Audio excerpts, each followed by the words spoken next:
మంగళ వాద్యములతో చక్కగా షిరిడీ నుంచి విచ్చేసినటువంటి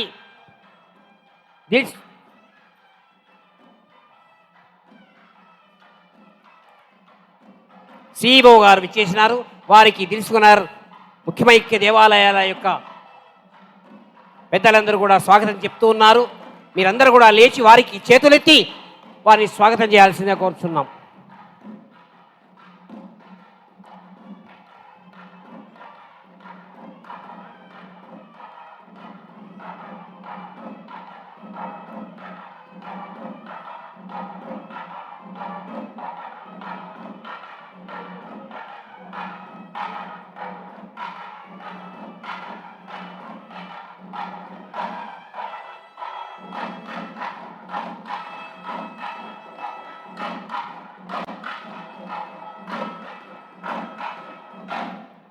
సమర్థ సద్గురు సాయినాథ భగవానికి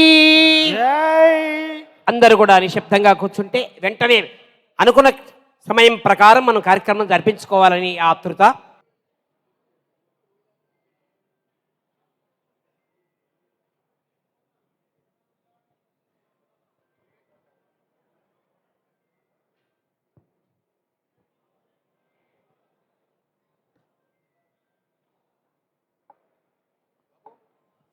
సాయితత్వ ప్రచారకులు శ్రీ మైనంపాటి ప్రసాద్ గారు ఒక 30 నిమిషాలు ప్రసంగిస్తారు. ఈ మైనంపాటి ప్రసాద్ గారిని సగౌరవంగా ఆహ్వానిస్తున్నాం.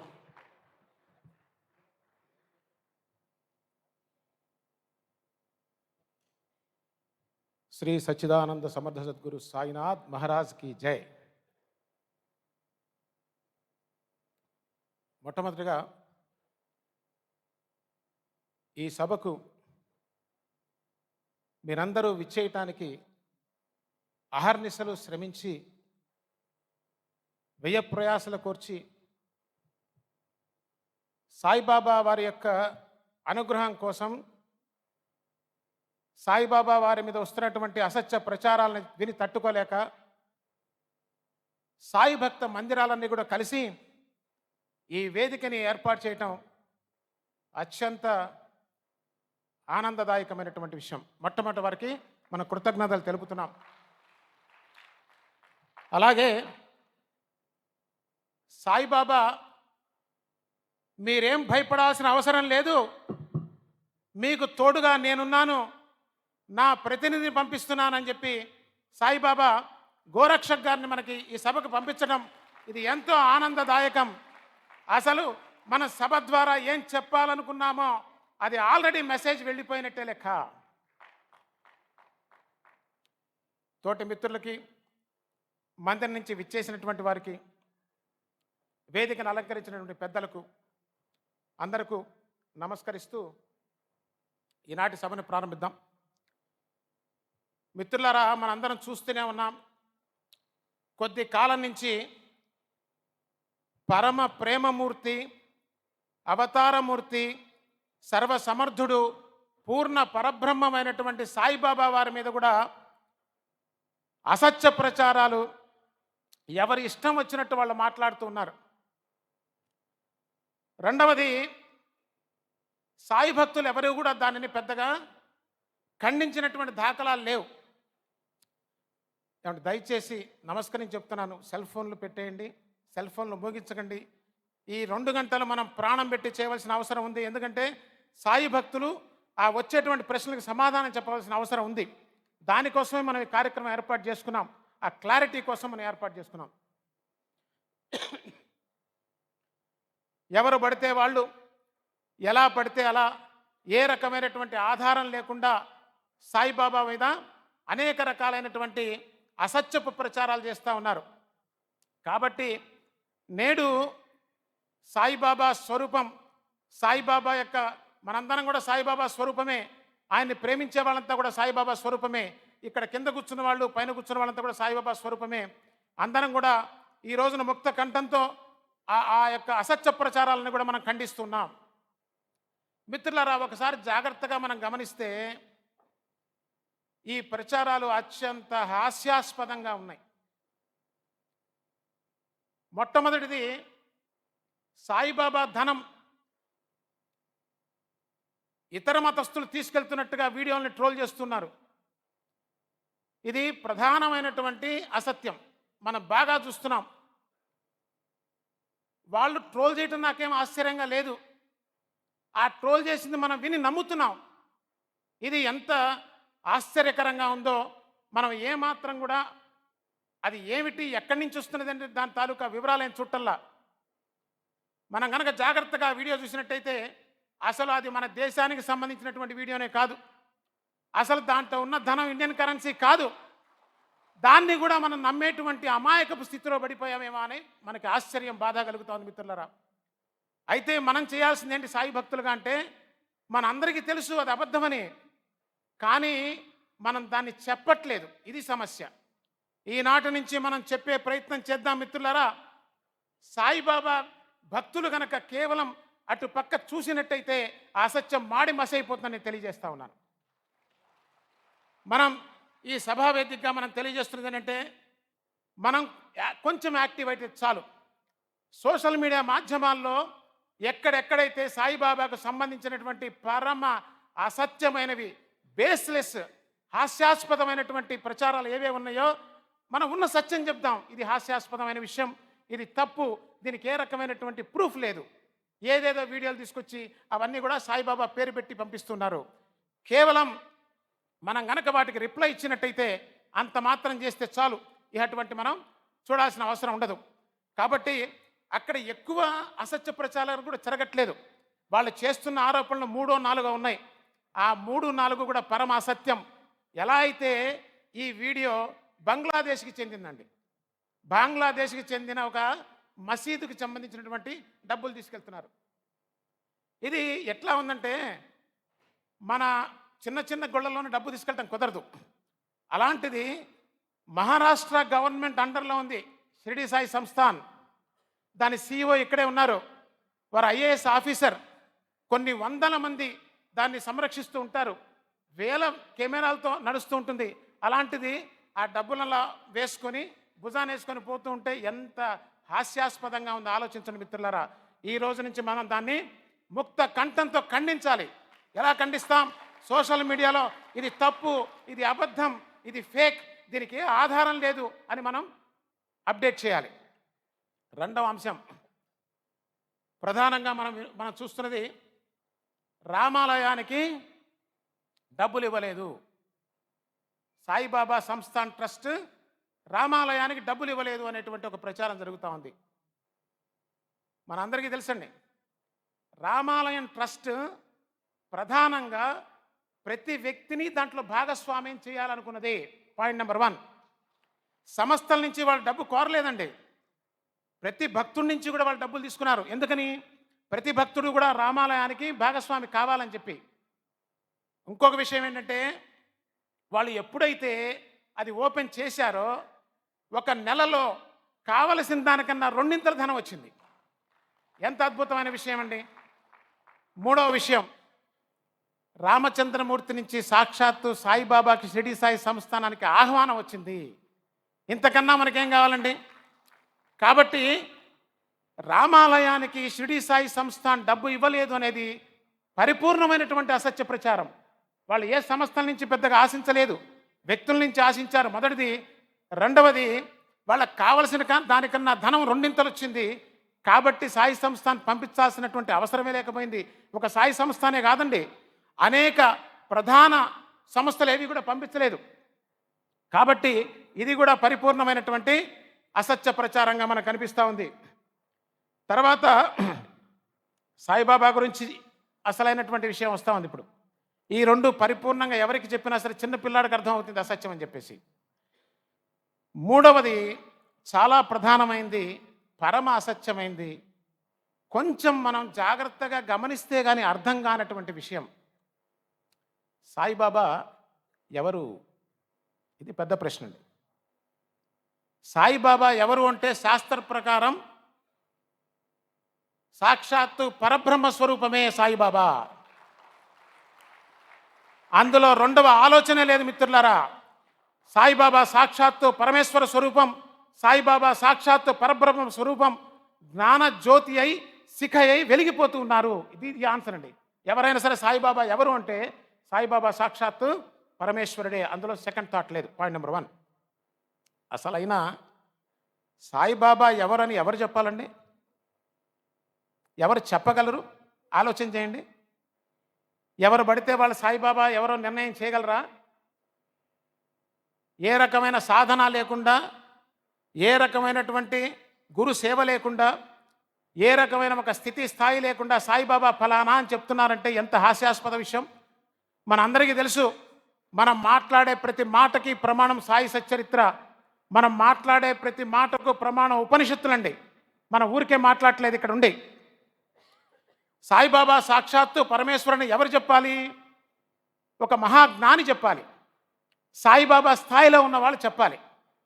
ఎవరు చెప్పారు అంటే వాసుదేవానంద సరస్వతి, కంచి పరమాచార్య వారి చేత సాక్షాత్తు దత్త భగవాన్గా పిలిపించుకున్నటువంటి తంబెస్వామి, వాసుదేవానంద సరస్వతి స్వామినే తంబెస్వామిని కూడా అంటారు. వారు చెప్పారు స్వయంగా. వారు మా అన్నగారు. ఎవరు? సాయిబాబా. ఎవరు చెప్తున్నారు? తంబెస్వామి చెప్తున్నారు. వాసుదేవానంద సరస్వతి స్వామి, మేము సన్యాసులం, మా ఆశ్రమ ధర్మాన్ని ప్రకారం మేము ఎవరికి నమస్కరించకూడదు. కానీ సాయిబాబా వారి విషయం వేరు. వారు సాక్షాత్తు పరబ్రహ్మ స్వరూపమై ఉన్నారు. వారు జ్ఞానశిఖయే వెలిగిపోతున్నారు. అట్టి పరమాత్మకి నమస్కరించకుండా నేను ఎలా ఉండగలను అని చెప్తున్నారు ఆయన.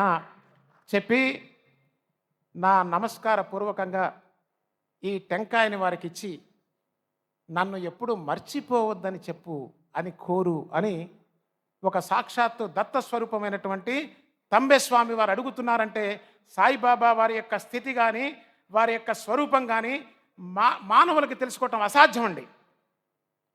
ఎవరైతే ఋషీశ్వరులు ఉంటారో, మునీశ్వరులు ఉంటారో, యోగులు ఉంటారో, సర్వసంగ పరిత్యాగులు ఉంటారో, ఉన్నత స్థితిలో వెలిగిపోతున్న జ్ఞాన శిఖలకి సాయిబాబా పరమేశ్వర స్వరూపం.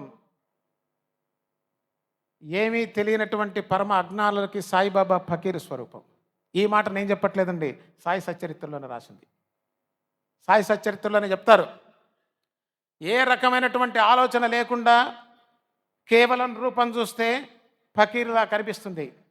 అజ్ఞానులకు, పరమ భక్తులకు, భాగవతోత్తములకు, ఋషీశ్వరులకు సాయిబాబా సాక్షాత్తు పరబ్రహ్మ స్వరూపమే. అందులో ఏ రకమైనటువంటి సందేహం లేదు అని చెప్తున్నారు. అంతేనా? అంతేనా అంటే ఆ రోజున సాయిబాబాని దర్శించి మురిసిపోయినటువంటి మహాత్ములు ఎందరో ఉన్నారు. గంగఘీర్ మహారాజు, ఆయన పరమ భాగవతోత్తముడు. ఈనాటికి కూడా షిరిడిలో గొప్పగా ఉత్సవాలు జరుగుతాయి, లక్షలాది మంది వచ్చి పాల్గొంటారు. ఆయన స్వయంగా సాయిబాబాను చూసి ఈ మట్టికి, ఈ షిరిడీకి ఎటువంటి వజ్రం లభించింది అని చెప్తున్నారు. అంతేకాదండి, సాక్షాత్తు మన అక్కల్కోట స్వామి ఉన్నారు, స్వామి సమర్థ. వారిని స్వయంగా అర్చించినటువంటి ఆనందనాథ్ మహారాజ్ సాయిబాబా మహాత్ముని చెప్పడం కాదు, వారు స్వయంగా వచ్చి షిరిడి వచ్చి సాయిబాబాని దర్శించుకొని నమస్కరించుకున్నారు. ఇట్లా ఆ రోజున ఎందరెందరో మహాత్ములు సాయిబాబాని నమస్కరించుకొని సాక్షాత్తు పరబ్రహ్మ స్వరూపంగా దర్శించి మురిసిపోయి తరించారు. ఆ రోజేనా ఈ రోజున ఎవరు లేరా అంటే మనందరికీ కొద్దిగా సాధన ఉన్న వాళ్ళందరికీ తెలుసండి. నడిచే బాలా త్రిపుర సుందరి అవతారం చందోలు రాఘవన్నారాయణ శాస్త్రి గారు అంటారు. వాటి పేరు తాడేపల్లి రాఘవన్నారాయణ శాస్త్రి గారు. వారు ప్రాతస్మరణీయులు. వారు సాక్షాత్తు నడిచే దైవం అయినటువంటి మన కంచి పరమాచార్య గారితో సమానం. వారు నేను చెప్పట్లేదండి. కంచి పరమాచార్య గారు ఒక సందర్భంలో ఆయన వారింట్లో భిక్ష తీసుకుంటారు. తీసుకొని మీరు కాషాయం వేయలేదు, నేను కాషాయం వేశాను, మన ఇద్దరికి ఏమిటి తేడా అని అడిగారు. అటువంటి తాడేపల్లి రాఘవనారాయణ శాస్త్రి గారి దగ్గరికి గుంటూరులో నల్లపాడు సాయిబాబా మందిరానికి ముహూర్తం పెట్టవలసిందిగా వెళ్ళారు. శాస్త్రి గారు అన్నారు, సాక్షాత్తు పరమేశ్వర స్వరూపమైనటువంటి సాయిబాబా మందిరానికి ముహూర్తం పెట్టగలిగిన వారు ఎవరు? అంత సామర్థ్యం ఎవరికి ఉన్నది? ఆయన వెలిగిపోయేటువంటి పూర్ణ పరబ్రహ్మ స్వరూపం అండి. కలియుగంలో నడయాడినటువంటి పరమేశ్వర స్వరూపం రాబోయే తరాలు ఆశ్చర్యపోతాయి. ఎంతటి మహద్భాగ్యం దొరికింది షిరిడీకి. ఆ మహాత్ముడు భూమి మీద నడిచాడా అనేటువంటి ఆశ్చర్యపోయేటువంటి సందర్భాలు మనకి ఈ రోజున కనిపిస్తున్నాయి. వేలాది మంది, కోట్లాది మంది సాయి భక్తులు ఆయన దర్శనం కోసం వేచి ఉన్నాం. ఆయన ఆశీర్వచనం కోసం మనం వేచి ఉన్నాం. తర్వాత సాయిబాబా గురించి మనం తెలుసుకోవాలంటే ఆనాడు మహాత్ములు చెప్పారు, ఈనాటి మహాత్ములు చెప్పారు. అయితే వీళ్ళు చాలామంది అడుగుతున్నది ఏంటంటే మరొక ప్రశ్న అండి. ఇప్పుడు అర్థమైంది మనకి, సాయిబాబా పరమ అజ్ఞానులకు ఫకీర్, జ్ఞానులకు, ఋషీశ్వరులకు, తపస్సు చేసినటువంటి వారికి, దత్తస్వరూపులైనటువంటి వారికి సాయిబాబా సాక్షాత్ పరబ్రహ్మ స్వరూపం. కాబట్టి మనం నిర్ణయించుకోవచ్చు. మహాత్ములు చెప్పడం విన్నాం. ఇప్పుడు శాస్త్రం మనకి వస్తున్నటువంటి ప్రధాన సమస్య ఏంటంటే సాయిబాబా గురించి ఏ శాస్త్రంలో ఉన్నది? దీన్ని కొంచెం జాగ్రత్తగా వినండి తల్లి, ఎందుకంటే మనం ఆన్సర్ చేయాలి. మనం తెలుసుకోవాలి ఫస్ట్, మనం వేరే వాళ్ళకి ఆన్సర్ చేయాలి. మనకి సనాతన ధర్మంలో శాస్త్రం అంటే వేదమే శాస్త్రం అండి మనకి. దయచేసి ప్లీజ్, వేదానికి 2 భాగాలు ఉన్నాయండి. చాలా తేలిగ్గా అర్థమైనట్టు చెప్తా సాధ్యమైనంత వరకు. వేదానికి 2 భాగాలు ఉన్నాయి. ఒకటి కర్మకాండ, 2 జ్ఞానకాండ. అర్థమవుతుంది కదండి? కర్మకాండలో మనిషికి ఆనందము రాదు, లేదు, నేను చెప్పట్లా, వేదమే చెప్తుంది. అర్థమవుతుందండి? కర్మకాండలో మనిషికి ఆనందం లేదు, రాదు. ఏం చెప్తుంది వేదం అంటే, నా కర్మణ నా ప్రజయ ధనేన త్యాగే నైకే అమృతత్వ మానసహు అని చెప్తుంది. అంటే ఏ కర్మ చేసినా కూడా నీకు పూర్ణ ఆనందము రాదు, కర్మ వల్ల నీ కోరికలు తీర్చవచ్చు. కాబట్టి అది పక్కన పెట్టవలసి వస్తుంది. మనకున్న శాస్త్రంలో ఒక సెక్షన్ పక్కన పెట్టామండి. రెండవది, మన శాస్త్రం కూడా దేనికి పనికొస్తుంది, ఎక్కడ పనికొస్తుంది అనేది ప్రధానమైన విషయం అండి. మనిషి జన్మకి శాస్త్రం లేదు మిత్రమా, మనిషి మరణానికి శాస్త్రం లేదు. ఆ నట్ట నడుమున ఉన్న నాటకానికే శాస్త్రం కాదు. బారసాల చేస్తాం మనం, 16 రకాల చేస్తాం, మనం 16 రకాలైనటువంటి వ్యవహారాలు చేస్తాం. బారసాల కానీ మరొకటి కానీ గృహప్రవేశం కానీ ఇవన్నీ చేస్తాం. మనం ఒక రకంగా చేస్తాం, వేరే ధర్మాన్ని ఆచరించే వాళ్ళు వేరే రకంగా చేస్తారు. అంటే దాని అర్థం ఏంటి? ఈ మధ్యలో ఉన్నది నువ్వు ఎట్లా చేసినా కూడా నీకు పూర్ణమైన ఆనందం అయితే రాదు. వస్తున్నదా? లేదు. మరి దేని నుంచి వస్తుంది ఆనందం అంటే ఉపనిషత్తు సారాంశం వల్లే వస్తుందండి. చాలా జాగ్రత్తగా గమనించండి.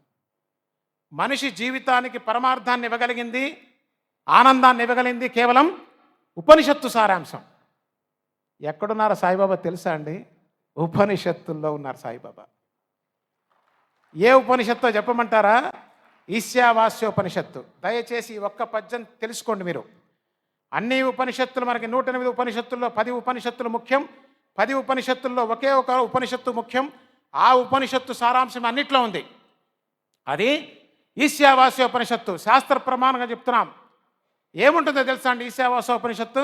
మొదటి శ్లోకం, ఈశావాస్యమిదగం సర్వం యత్కించ జగత్యాం జగత్ తేన త్యక్తేన భుంజీతాం మాగృధ కస్య సిద్ధనం. ఇది సంస్కృతంలో ఉంటుంది. దాని సారాంశం ఏంటో తెలుసా అండి? ఈ చరాచర జగత్తు మొత్తం ఈశ్వరుడే అయి ఉన్నాడు. మరొక్క విషయం గుర్తుపెట్టుకోండి మిత్రులారా, ఉపనిషత్తుల్లో పేర్లు ఉండవు. ఉపనిషత్తుల్లో ఎవరి పేరు ఉండదు. ఉపనిషత్తుల్లో లక్షణాలు ఉంటాయి. రేపు మిమ్మల్ని అడిగితే చెప్పాలి ఈ విషయాన్ని. సాయిబాబా ఎక్కడున్నారంటే ఉపనిషత్తుల్లో, ఈశావాస్యోపనిషత్తుల్లో మొదటి శ్లోకంలో ఉన్నారు. పేర్లు ఉండవు, లక్షణాలు ఉంటాయి. ఏం చెప్తున్నదంటే ఈశావాస్యం ఇదగం సర్వం, ఇదంతా కూడా ఈశ్వరుడే అయి ఉన్నాడు. దానికిను సాయిబాబాకి ఏంటి సంబంధం అండి అని అడుగుతారు. అసలు ఇంకొక విషయం చెప్పమంటారా? భగవంతుడి గురించి చెప్పడం శాస్త్రాలు కూడా మా వల్ల కాదు అని దండం పెట్టినాయండి. వేదాలు సైతం భగవంతుడిని వర్ణించలేకపోయినాయి. అవాక్మానస గోచరం అని చెప్తుంది శాస్త్రం. కాబట్టి ఎంతవరకు చెప్పగలిగిందో అంతవరకు చెప్పింది. భగవంతుడికి 5 లక్షణాలు ఉన్నాయండి. భగవంతుడికి 5 లక్షణాలు శాస్త్రం చెప్తుంది. ఈ 5 లక్షణాలు కూడా మనకు సాయిబాబాలో సుస్పష్టంగా కనిపిస్తాయి. జాగ్రత్తగా రాసుకోండి మిత్రులారా. మొట్టమొదటిది సర్వవ్యాపకత్వం, ఉపనిషత్తు ప్రమాణం సర్వవ్యాపకత్వం. రెండోది సర్వజ్ఞత్వం, రెండు సర్వజ్ఞత్వం. మూడు సర్వసమర్థత్వం, మూడు సర్వసమర్థత్వం. నాలుగు మృత్యువుపై ఆధిపత్యం. ఐదు పరమ వైరాగ్యం. ఇది శాస్త్రం అండి, మనం తెలుసుకొని చెప్పాలి వాళ్ళకి. సాయిబాబా ఉపనిషత్తులు పూర్తిగా సాయిబాబా గురించే మాట్లాడుతున్నాయి. పేర్లు ఉండవు, లక్షణాలు ఉంటాయి. ఈ 5 లక్షణాలు మనకు ఉపనిషత్తు చెప్తుందండి. ఈ 5 లక్షణాలు కూడా 5 మళ్ళీ ఒకసారి చెప్తాను.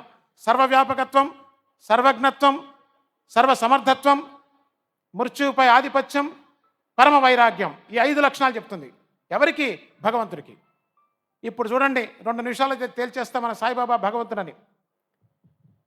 నేను చరాచర జగత్తు నేనై ఉన్నాను అని సాయిబాబా చెప్పారా లేదా? చెప్పడమే కాదు, సాయి సచ్చరిత్రలో మనకి ఉన్నదంతా అదే. ఎక్కడెక్కడ ఏం జరుగుతుందో ఆయనకి తెలుసు. ఆనాడైనా ఈనాడు కూడా మనందరినీ రక్షిస్తుంది ఎవరు? సాయిబాబా. రక్షించకపోతే మనం సాయిబాబా దగ్గరికి వెళ్తామా? సాయిబాబా పరిపూర్ణమైనటువంటి సర్వజ్ఞత్వం ఉన్నది సాయిబాబా దగ్గర. అది మొట్టమొదటిదండి. అంతా ఉంటే సరిపోతుందా? సర్వజ్ఞత్వం ఉంటే సరిపోదు, సర్వ సమర్థత్వం ఉండాలి. సర్వసమర్థత్వం లేకుండా బాబా ఎట్లా రక్షిస్తున్నారు? మనందరినీ కూడా రక్షిస్తున్నారు. అంతేకాదు సర్వజ్ఞత్వం ఉండాలి, అంతా సాయిబాబాకి తెలిసి ఉండాలి. తెలియకుండా ఇవి చేయటానికి కుదరదు. 4 మృత్యువుపై ఆధిపత్యం. మనకి సమయాభావం ఉండటం వల్ల నేను తొందరగా చెప్తున్నాను, దయచేసి అర్థం చేసుకోండి. సాయిబాబాకి మృత్యువుపై ఆధిపత్యం ఉంది. మనం చూసాం 72 గంటల సమాధి. సాయిబాబా లేచిన తర్వాత మళ్ళీ ఎక్కడికో వెళ్ళాలా. 30 సంవత్సరాలు సాయి భక్తుల మధ్య నడయాడారు సాయిబాబా. ఇంతకన్నా ఏం కావాలి సాయిబాబా యొక్క మృత్యువుపై ఆధిపత్యానికి? మిత్రులారా, ఈ 4 కన్నా ఇంపార్టెంట్ ఒకటి ఉంది, 5. ఈ 5 దగ్గర అందరు వెళ్ళిపోతారు, సాయిబాబా ఒక్కడే నిలబడతాడు. ఏంటో తెలుసా? పరమ వైరాగ్యం. ఏమి పరమ వైరాగ్యం అంటే, ఈశ్వరుడికి ఉన్న పరమ వైరాగ్యం ఉంది నా తండ్రికి. బాబా మహాసమాజ్ చెందినప్పుడు ఉన్నవి 6 నాణ్యాలు సాయిబాబా దగ్గర. ఆయనకు వచ్చిన ఆదాయం, ఒక రోజుకి బాబా ఆదాయం ఎంతో తెలుసా అండి? 1 నెల గవర్నర్కి వచ్చినంత ఆదాయం సాయిబాబాకి వచ్చేది. అంత ధనం వచ్చినా సరే ధనాన్ని లెక్క లేకుండా పక్కన పడేశారు సాయిబాబా. ఈ 5 లక్షణాలు. ఇంకోటి కూడా చెప్పవచ్చండి ఇక్కడ. ఎందుకు వైరాగ్యం ప్రధానమో తెలుసా అండి? ఈశ్వరుడి దగ్గర కనిపిస్తుంది వైరాగ్యం, తర్వాత సాయిబాబా దగ్గర కనిపిస్తుంది వైరాగ్యం. ఎందుకో తెలుసా అండి? మనకి ఉపనిషత్తుల మాట చెప్తాయి, బ్రహ్మ సత్యం, జగత్ మిథ్య. ఇది పరిపూర్ణంగా ఆయన జీవితంలో నడయాడి చూపించారు ఆయన. ఈ జగత్తంతా మిథ్యరా, బ్రహ్మం మాత్రమే సత్యము, కాబట్టి ఆ పరమేశ్వరుని నేను సదా స్మరిస్తూ ఉంటాను అని సాయిబాబా మనందరికీ చెప్పక ఆచరించి చూపించిన పరమాత్ముడు సాయిబాబా. ఇంతకన్నా పరమేశ్వరుడు ఎక్కడుంటాడో చెప్పండి? సాయిబాబా లాంటి మహాత్ముని మనం ఎక్కడైనా చూడగలమా? ఏనాడు ఒక వాహనం ఎక్కల, పల్లకీలో ఎక్కమని బతిమలాడితే సాయిబాబా ఎక్కల, చీనంబరాలు ఇస్తే సాయిబాబా వేసుకోలా. నిజమైనటువంటి పరమేశ్వర స్వరూపానికి మూర్తిభవించినటువంటి మనకు అవతారం సాయిబాబా. అటువంటి పరమాత్మ స్వరూపాన్ని అర్థం చేసుకోలేక సాయిబాబా మీద రకరకాల నిందలు మోపుతూ ఉన్నారు. ఆలోచించండి మిత్రులారా, అసలు ఈ మాట్లాడే వాళ్ళు ఎవరు? వీళ్ళంతా కూడా ద్వంద్వ వైఖరి అవలంబిస్తున్నారు, చిత్తశుద్ధి లేనటువంటి వ్యవహారం చేస్తున్నారు వీళ్ళు. ఎలాగో మీకు 1 నిమిషంలో చెప్తాను. కొందరు అన్య మతాల్లో నుంచి హిందూ ధర్మంలోకి వచ్చారు, మంచిదే, సంతోషమే. వాళ్ళు 4-5 గర్వాపసి చేస్తున్నారు. చేసి దానికి పెద్ద పెద్ద వీడియోలు పెట్టి ప్రచారాలు చేస్తున్నారు, మంచిదే. 4 తెచ్చి సంతోషపడుతున్నావు, కోట్ల మంది సాయి భక్తుల్ని నువ్వు కాదని చెప్తున్నావు. ఇది 2 నాలుకల ధోరణి కాదా అని నేను ప్రశ్నిస్తున్నా. చిత్తశుద్ధి ఉన్నదా దీంట్లో? అర్థమైందా అండి? 4 గర్వాపసి చేసి చంకలు గుద్దుకుంటున్నారు. కోటాను కోట్ల మంది సాయి భక్తుల్ని హిందువులు కాదంటున్నారు. ఏమిటి దీనిలో ఉన్న ఆంతర్యం? ఏం చెయ్యాలనుకుంటున్నారు హిందూ ధర్మానికి? మీరంతా హిందూ ధర్మాన్ని నిలబెట్టడానికి ఉన్నారా, హిందూ ధర్మం రూపంలో ఉండి హిందూ ధర్మానికే విఘాతం కలగటానికి మీరు ప్రయత్నం చేస్తున్నట్టుగా లేదు? ఇంతమంది సాయి భక్తులు మనసుల్ని గాయపరుస్తున్నారు. అంటే ఒకరు చెప్తే అసలు హిందూ అంటే సనాతన ధర్మం అంటున్నారే. నేను ప్రశ్నిస్తున్నా మిత్రులారా, సనాతన ధర్మం అంటే ఏమిటి? చాలా వరకు మనకు వినిపిస్తున్నటువంటి ఎక్స్ప్లెనేషన్ ఏంటంటే ఏ నాటి నుంచో ఉంది, ఎప్పటిదాకా ఉంటుంది అని. అది కాదు ప్రశ్న. అది ఎంతకాలం ఉంటుందనేది నా ప్రశ్న కాదు. సనాతన ధర్మం అంటే ఏంటి? ఇప్పుడు చెప్తున్నాను, సాయిబాబా యొక్క సమక్షంలో చెప్తున్నానండి. అందరికీ చెప్పండి, సనాతన ధర్మం అంటే రెండు పిల్లర్స్ మీద నిలబడి ఉందండి సనాతన ధర్మం. ఒకటి, ఈశ్వరుడు సర్వాంతర్యామి అని చెప్తుంది. ఇక వేరే ఏ ధర్మంలో కూడా సర్వాంతర్యామిత్వం లేదు. 2, కర్మ సిద్ధాంతాన్ని అనుసరిస్తుంది, నమ్ముతుంది. ఏ సిద్ధాంతంలో కూడా, ఏ ఇతర ధర్మాల్లో కూడా పునర్జన్మ సిద్ధాంతాన్ని నమ్మరు. కేవలం సనాతన ధర్మంలోనే ఈ రెండింటిని నమ్ముతారు. ఈశ్వరుడు సర్వాంతర్యామి, 2 కర్మ సిద్ధాంతం. మరి ఒక్కసారి మిత్రులారా సాయి సచ్చరిత్ర చూడండి. సాయి సచ్చరిత్ర మొత్తం కర్మ సిద్ధాంతం మీదే ఆధారపడి ఉంది కదా. సాయి సచ్చరిత్ర మొత్తం బాబా సర్వాంతర్యామిత్వాన్ని చెప్తున్నారు. సర్వాంతర్యామిత్వం సాయిబాబా చెప్తున్నారంటే అది ఈశావాస్యోపనిషత్తుకి సంబంధించింది. ఈశావాస్యోపనిషత్తుకి సంబంధించిందంటే అది పరమేశ్వరుడు గురించి చెప్తున్నది. సాయిబాబా అల్లా మాలిక్ అన్నారు కదా. మరొక ప్రశ్న అర్థమవుతుందండి. ఇవేగా మనకు వస్తున్న ప్రశ్నలు. ఇప్పుడు సాయిబాబా ఏ ధర్మానికి సంబంధించిన వారు చెప్పండి మిత్రులారా? సనాతన ధర్మానికి సంబంధించినటువంటి వారు. సనాతన ధర్మానికి వెన్నుముక సాయిబాబా కాదా? సాయి భక్తులంతా కూడా సనాతన ధర్మాన్ని ఆచరిస్తున్నటువంటి వారే. ఈ రోజు నుంచి చెప్పండి, సాయిబాబా ధర్మం ఏమిటంటే 100% సనాతన ధర్మం. ఎలాగా అంటే పునర్జన్మ సిద్ధాంతాన్ని ఒప్పుకున్నారు సాయిబాబా. ఈశ్వరుడు సర్వాంతర్యామి అని చెప్పారు. ఇంకొక విషయం చెప్పండి, ఆ సర్వాంతర్యామిని నేనే అని కూడా సచ్చరిత్రలో చెప్పారు.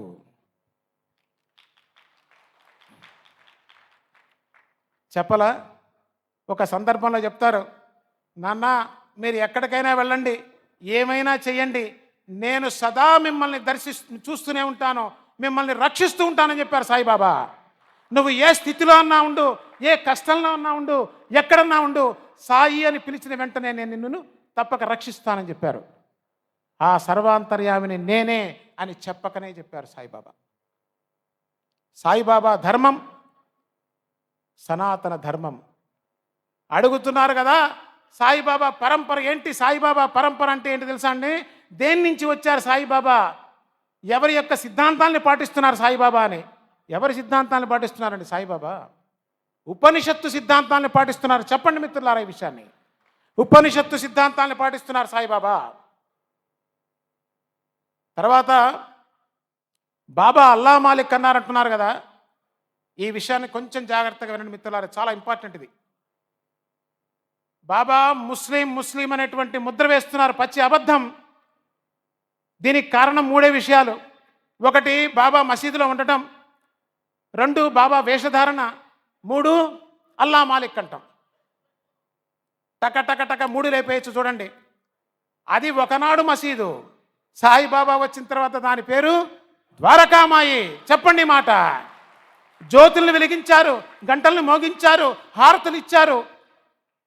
మహాత్ముల చరిత్రలు పారాయణ జరిగినటువంటి పరమ పావన ప్రదేశం అది. ఈనాడు ద్వారకామాయి, మసీదు కాదు, కొట్టేసలు బారండి.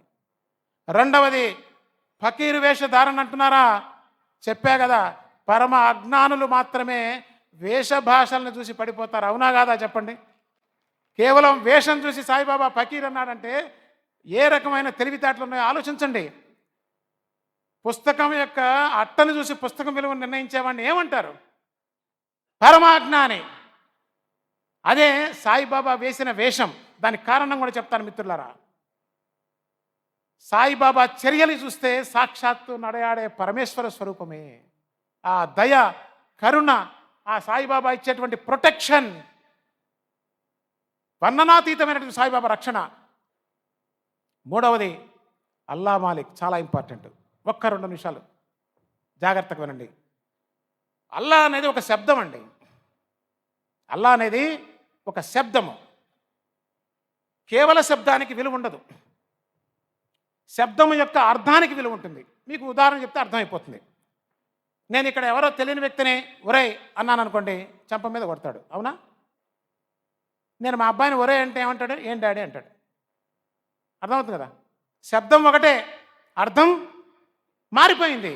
అలాగే సాయిబాబా అల్లా అని వాడినటువంటి శబ్దానికి విలువ కాదండి, దాని యొక్క అర్థానికి మనం విలువ ఇవ్వాలి. ఒకటి. రెండవది, అల్లా అనేటువంటిది ఇస్లాంతో పుట్టింది కాదు, అది అరబిక్లో ప్రీ ఇస్లామిక్ వర్డ్, ఎప్పటి నుంచో ఉంది. వాళ్ళ భాషలో అల్లా అంటే భగవంతుడు అని. అర్థమవుతుందా? మరి సాయిబాబా ఏ కంటెక్స్ట్లో వాడారు అల్లా అని అంటే, సర్వాంతర్యామి అనే ఉద్దేశంలోనే సాయిబాబా అల్లా అనే పదాన్ని వాడారు. 34వ అధ్యాయంలో 129 ఓవిలో ఉంటుంది చూడండి. సాయిబాబా సుస్పష్టంగా చెప్తారు, నేను పరమేశ్వరుని సదా స్మరిస్తూ ఉంటాను, అల్లాకు బానిసను అని చెప్తే కూడా అర్థం కాదా అండి? సాయిబాబా రెండింటిని ఒకే రకంగా వాడినటువంటి సందర్భం మనకు తెలుస్తుంది. కాబట్టి సాయిబాబా వాడిన కంటెక్స్ట్ అల్లా అంటే సర్వాంతర్యామి, సర్వాంతర్యామి అంటే ఈశ్వరుడు. అర్థమవుతుంది? సాయిబాబా వాడిన అల్లా మాలిక్, భగవంతుడు యజమాని. భగవంతుడు యజమాని అంటే ఆ భగవంతుడు ఎవరో అని అడుగుతున్నారు కదా, ఆ భగవంతుడు పరమేశ్వరుడు అని చెప్పండి, దానికి సచ్చరిత్ర ప్రమాణం అని చెప్పండి, మన సొంతంగా చెప్పట్లేదని చెప్పండి. ఒక్క విషయం సార్, సచ్చరిత్ర చందమామ పుస్తకం కాదబ్బా, ఎట్లా పడితే అట్లా చదివితే అర్థం కావడానికి. అది పరమ ఉత్కృష్టమైన ఉపనిషత్తుల సారం. దానిని దర్శించిన మహనీయులు చెప్తే అర్థమవుతుంది తప్ప ఆ పేజీలు తిరిగేస్తే అర్థమవుతుందా అండి సచ్చరిత్ర? ఉపనిషత్తుల సారం. ఇంకొక గొప్ప విషయం చెప్తున్నానండి, సాయిబాబా మనకి బోధించింది ఏంటంటున్నారు కదా, సాయిబాబా మా మార్గం చాలా విశిష్టమైంది అని చెప్పారు. ఎలాగో తెలుసా అండి? ఇందాక చెప్పుకున్నాం కదా మనం, మనకి వేదంలో కర్మకాండని బాబా పక్కన పెట్టారు. అర్థమవుతుందా మిత్రులరా? బాబా కర్మకాండకి పెద్ద ప్రాధాన్యత ఇవ్వలేదు. బాబా ప్రాధాన్యత ఇచ్చింది జ్ఞానకాండకి ప్రధానం ఇచ్చారు. అందుకోసమే నీ క్యారెక్టర్ ఎలా ఉంది చూసుకో, నీ నడవడిక చూసుకో, ఎదుటి వాళ్ళలో భగవంతుని చూడు, అంతా భగవతత్వం అనే ఉపనిషత్తులో ఉన్న సారాన్ని సాయిబాబా మనకు తెలియజేసింది. మూర్ఖులకి ఎలా అర్థమవుతుంది సాయిబాబా తత్వం? అజ్ఞానంలో, అంధకారంలో, ద్వేషంతో కొట్టుమిట్టాడుతున్న వాళ్ళకి ఎట్లా అర్థమవుతుంది సాయిబాబా తత్వం మిత్రులారా? ఒక్క నిమిషంలో ముగించేస్తానండి. చాలా విషయాలు ఉన్నాయి చెప్పాల్సినవి. మనం కూడా బాబాకి ఏం అక్కర్లేదు, బాబాకి ఎట్లా చేసినా పర్వాలేదు అనేటువంటి ఉద్దేశంలో ఉన్నాం. అలా చేయకండి. బాబాకి శుచి శుభ్రం అవసరమే. సాయిబాబా పరమాత్మ స్వరూపం, పరమేశ్వరుడు అంటే చేయొద్దా? కాబట్టి కొంతమంది సాత్వికమైనటువంటి ఆహారాన్ని బాబాకి నైవేద్యంగా పెట్టండి. ఎవరు కావాలని దేవీ దేవతల్ని సాయిబాబా పాదాల దగ్గర పెట్టరు. ఏదో భక్తి చేత తెలియని పరిస్థితుల్లో పెట్టిన దాన్ని ఉచితమైనటువంటి స్థానాల్లో పెట్టండి. ఇక్కడ మనకి సమయం కొంచెం ఉంది కాబట్టి నేను పూర్తిగా చెప్పలేకపోతున్నాను. మీకు ఇచ్చినటువంటి పాంప్లెట్స్లో నెంబర్ ఉంది.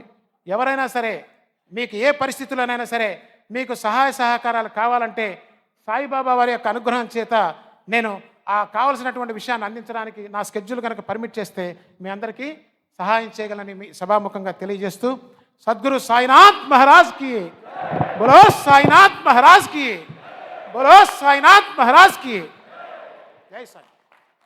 ధన్యవాదములయ్యా. మీ ప్రసాదమైన మైనంపాటి ప్రసాద్ గారు ప్రసాదమైనటువంటి మీ ప్రసంగ స్రవంతిని అడ్డుకట్ట వేస్తున్నాం, క్షమించాలి.